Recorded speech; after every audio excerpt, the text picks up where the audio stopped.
Hello. അങ്ങനെ ഞങ്ങൾ പെരുമ്പാവൂരിൽ നിന്ന് ഫ്ലൈവുഡ് കയറ്റി പൂനെയിലോട്ട് പോയിക്കൊണ്ടിരിക്കുകയാണ്.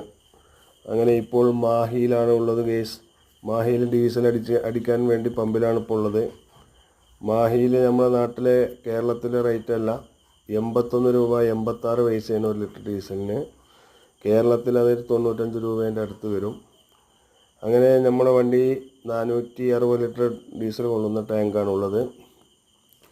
ഏകദേശം ഞാനിപ്പോൾ 1000 ചില കിലോമീറ്റർ ഓടി. എനിക്കിപ്പോൾ ഡീസൽ ഒരു 360-370 ലിറ്റർ ഡീസൽ വരും വണ്ടിക്ക്. അടിച്ചുകൊണ്ടിരിക്കുകയാണ് കേസ്. എത്ര രൂപയാവും എന്നറിയില്ല. ഏകദേശം ഒരു 30,000 രൂപയുടെ ഡീസലാണ് പ്രതീക്ഷിക്കുന്നത്. അടിച്ചുകൊണ്ട് ഫുള്ളാക്കിയാലേ അറിയുള്ളൂ കേസ്. 1180 കിലോമീറ്റർ ഓടിയിട്ടുണ്ട്. 368 ലിറ്റർ ഡീസലായി കേസ്. 30,100